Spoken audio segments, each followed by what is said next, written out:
Peristiwa Mi'raj yang jarang diceritakan orang itu, Rasulullah itu ketemu Nabi Adam.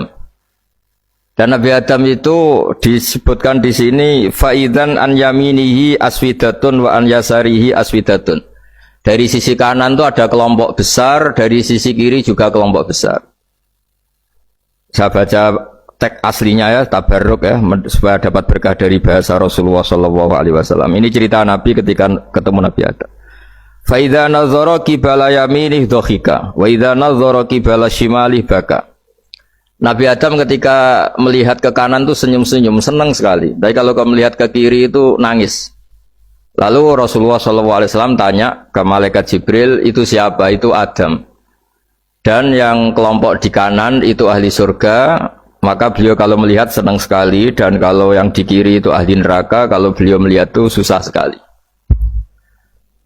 Artinya apa? Betapa susahnya jadi Nabi Adam itu. Jadi kalau misalnya ada koruptor ketangkep gitu ya, yang nangkep ya cucunya, yang ditangkep juga cucunya. Kalau kita punya anak 10 itu, terus yang satu misalnya nyuri milik temannya, milik saudaranya itu, sing naboi ya anaknya, yang ditaboi juga anaknya. Kayak apa tersiksanya seorang Nabi Adam? Karena nggak punya pilihan, pasti dari sekian kasus dolim dan mazlum, yang mendolimi maupun yang didolimi itu pasti anak cucunya. Jadi betapa susahnya seorang Nabi Adam. Jadi termasuk kearifan kita sebagai manusia itu belajar dari takdir yang kita hadapi, yaitu keterbatasan kita sebagai manusia.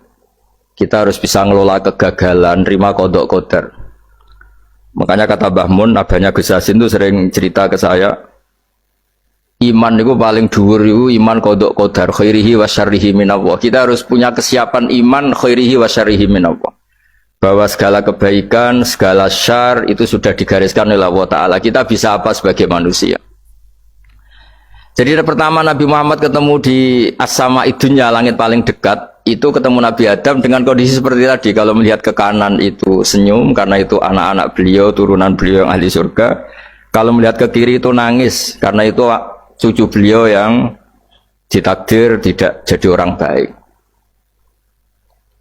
Artinya kalau ada peristiwa sosial apa saja, yang satu zalim, yang satu mazlum, atau yang satu benar, yang satu salah, atau sama-sama benar tapi salah faham, itu semua adalah cucu Nabi Adam alaihis salam, dan itu membuat beliau kadang-kadang dohika, kadang-kadang senyum, kadang-kadang baka, kadang-kadang nangis.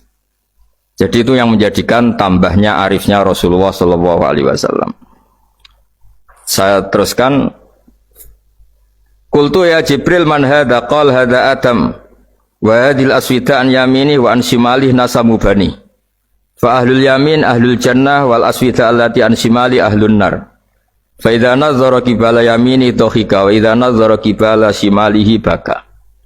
Itu seperti misalnya kita punya anak 5, yang satu sukses jadi profesor doktor atau jadi orang alim, yang satu sekolah saja agak naik, misalnya sudah agak naik, ngentekno dunya itu nghabiskan harta itu kan.